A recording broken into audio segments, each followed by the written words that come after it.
Greetings. I'm here to share with you the legend of Sleepy Hollow, as I experienced it. The Tappan Zee. Oh, what a mysterious place. Now, I wasn't the only one to fall under its hauntedness. Why, when Henry Hudson happened upon it, he proclaimed, "Oh, I have found the Northwest Passage to China." It's also a place where Dutch skippers would prudently shorten sail and would be aware of the dangerous imps there. I happened upon a tavern where the farmers would linger round, and thus it caused the farm wives to have given the name of that village a tarry town.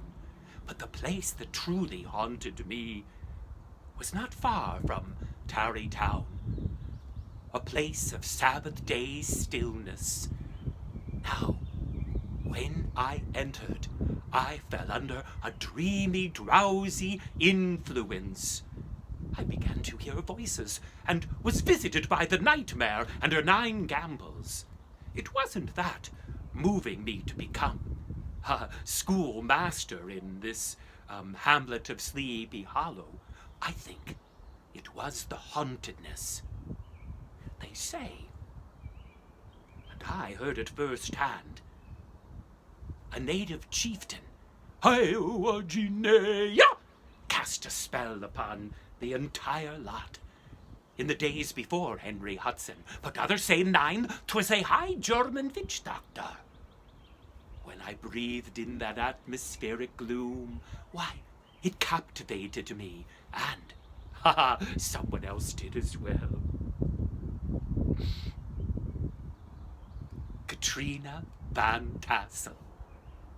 Oh, she was known for her beauty and her bounty, and both spoke to my heart. It was all a flutter, a tremble with, dare I say, love. Something else filled me with a tremble too, the spirits in that place. Now, I learned about them, but permit me to say, it happened through the circumstances of my employment. Why, I couldn't afford a place of my own, and wouldn't sleep in the schoolhouse built alongside of the Picantico where it flows into the Tappan Zee. The position paid but a pittance, but I was able to gain a place to rest by living in the homesteads of my students for a fortnight at a time. And, well, I became rather a welcomed guest. See, being a schoolmaster, I was privy to more bookish knowledge than all save for the parson. Why, in my time back then, I must have read, 5 or 6 books completely through and to the end. But my favorite was Cotton Mather's History of Witchcraft in Old New England. Why, I would visit the various homesteads and provide word of what this one was doing and that one was doing. And wouldn't she be surprised when she found out I was a veritable gazette of gossip?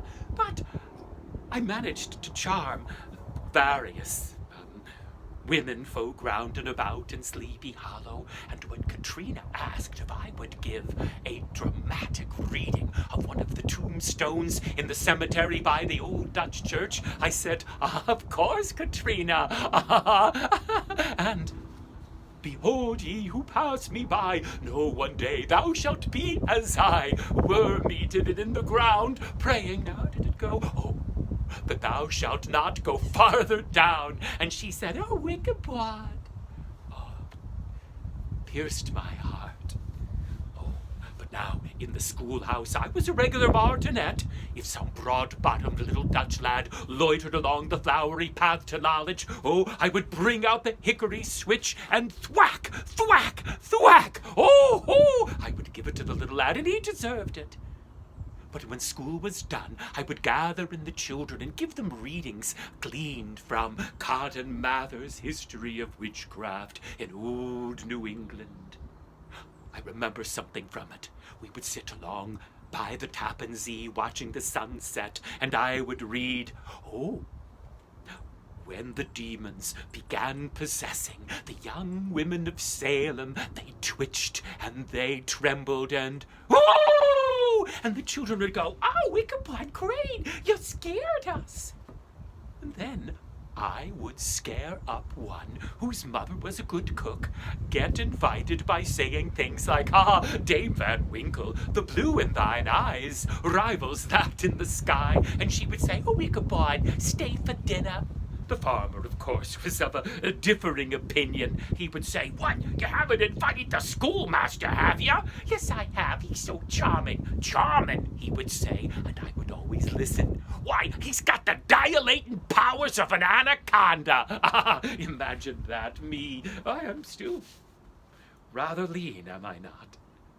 Well, my favorite part of the meal came when all was done, and I could devour an entire roasted duck, succotash, and 3 dowdy doughnuts. But when the long-stem pipes appeared, and the farmer would listen, and often nod off, the farm wife would tell of the wailing woman in white. "My beloved, wilt thou come for me?" I always jumped, and they told of how Hanged Major Andre's ghost haunts round in Sleepy Hollow, wanting to put an icy hand on thine shoulder. But I also gleaned from the farm wives, the good fraus, the headless horseman. I was told, emphatically, truthfully, will seek out to take the head of one who might be out a-wandering in the woods when it was on its midnight blast. See, the headless Hessian had lost its head at a nameless battle. I think it was that of White Plains, however. And it won't rest. Relentless is it until it gets that head. "Oh!" I would always shriek, and then I would face a long, wending walk through the wilderness of Sleepy Hollow back to the homestead where I was being housed, and to ward off the spirits I would sing, "In linked sweetness, long drawn out." Could have been a quiet life there if I had managed to marry Katrina. But a formidable obstacle stood in my path, that of Abraham Van Brunt. A rollicking, roistering blade was he. But I felt, why, with my prowess, my way of speech, my eloquence, that I could court Katrina. But he did ere to deter me. Why, he smoked up the chimney in the schoolhouse. He set up booby traps. I thought witches had held a coven there in the schoolhouse. 'Twas Brom. Why, he even trained a dog to bay in a ludicrous way. Whenever I gave a singing lesson to Katrina Van Tassel, I would say, "Katrina, sing after me, in linked sweetness long drawn out," and before words could leave her lovely lips, the dog would bay, "Oh, oh, oh, oh, oh, oh, oh, oh." I think of it now, and well, and then an opportunity came. I was in the schoolhouse. I had just given another appalling display by the birch rod when in comes a messenger saying, "Oh, there is going to be a frolic tonight held at the homestead of Baltus and Mrs. Van Tassel, and thou art invited." Well, I dismissed the children, and they ran out willy-nilly. I went back to the homestead where I was being housed, that of one Hans van Ripper, and I attended to myself, my toiletry there. I put on my finest neck stock and my doublet like I was a knight girding up for battle, and indeed I was, battling for my true love and the estate of the Van Tassels, and whilst I would manage it, I would. Or maybe I would have sold it and we would have moved off to Kentucky. Alas.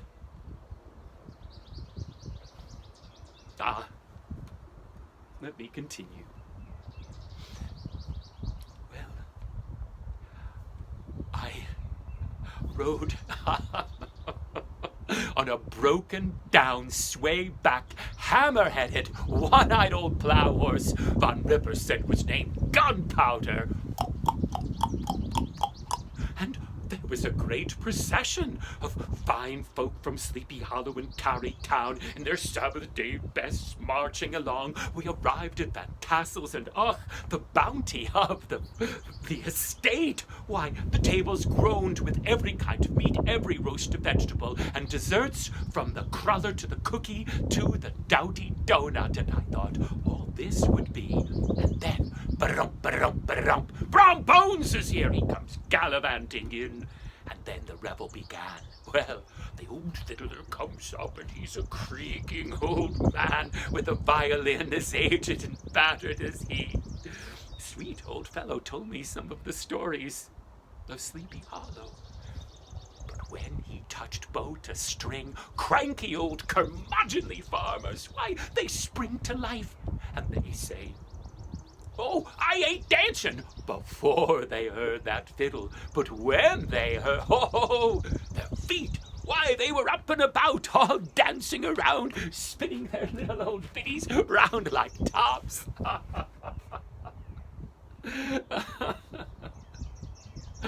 And I was happiest of all.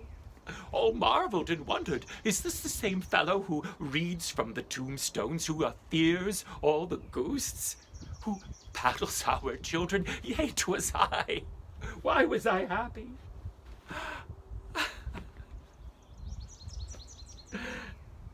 My partner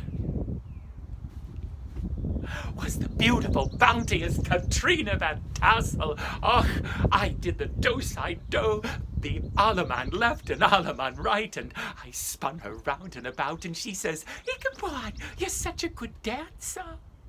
Her bosom heaving, her smile upon me, and Brown Bones he sulked. He wouldn't dance. And then I fetched her some cider.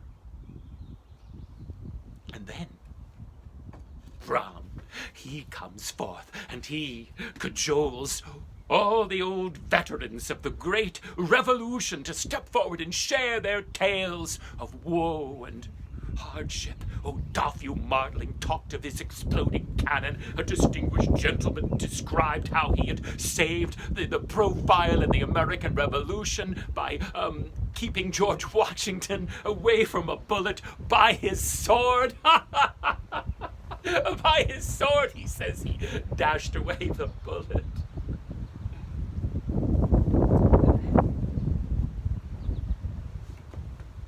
A fellow named Farmer Brower related how he was a heretical disbeliever in ghosts. This was after some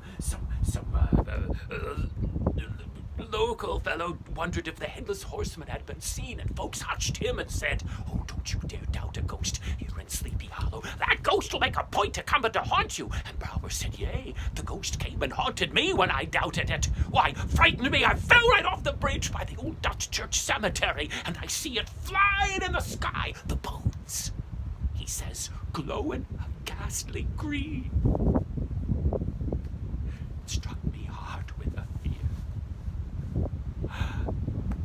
And Brown Bones described a similar incident where he challenged the horseman to a race to the bridge by the old Dutch church, and the goblin was ahead of him and ready to take his head.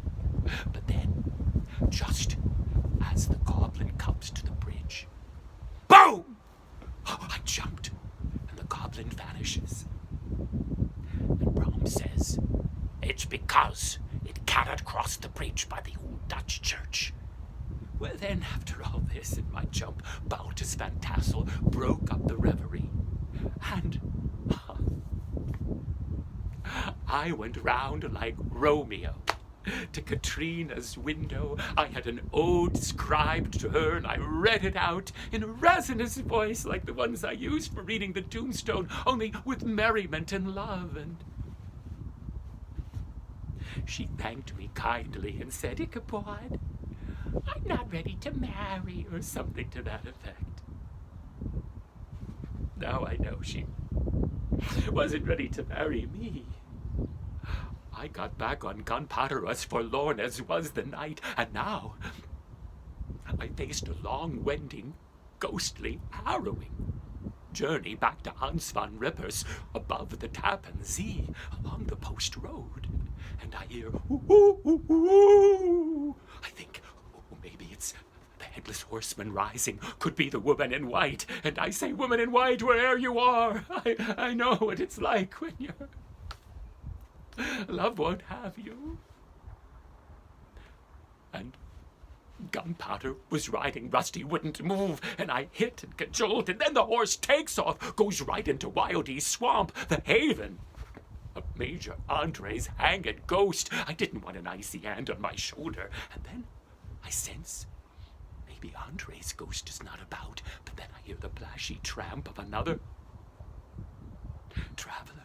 Now through the thicket, I determine the other rider is on a huge horse, but I can't see who it is. And then I go, gunpowder, and ba-dum, ba-dum, ba-dum. Off goes my horse, and I think I've eluded this sullen traveler, but it keeps pace with me. I rein in Gunpowder, it reins in his horse, and in this way we wend our way out of the swamp, and then come back to the post road, and by the full moon, I clap my eyes upon the horror. I see the other rider. I'm looking to accost them with a halloo, who's there? But when I look, there's no head.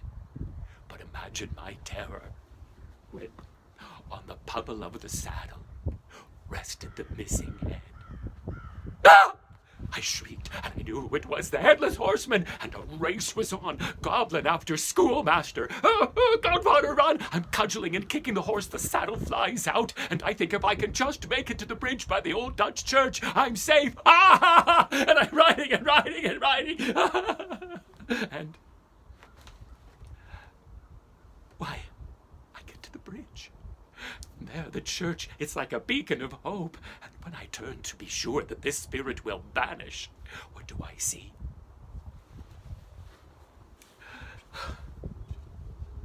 It rises.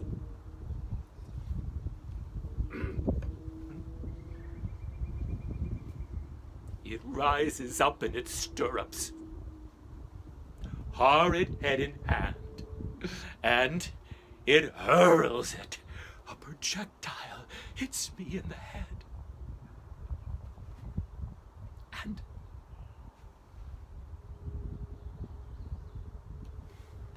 I was dazed in one of those nightmares.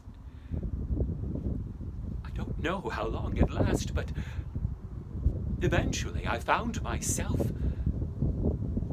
on what seemed to be a sloop, going past those imps on the Tappan Zee in New York City. Oh, in Sleepy Hollow, where there I would show my face again, why all said that I had been brained by the goblin. I may as well have been, for it's taken all these years for me to determine why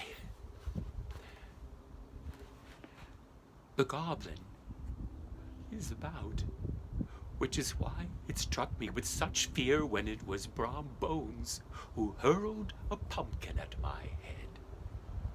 And in my delirium, I wound up back in New York City and suffered a fate some say worse than being chased by a headless horseman, and that is, I became a New York City lawyer. Practiced for quite some time.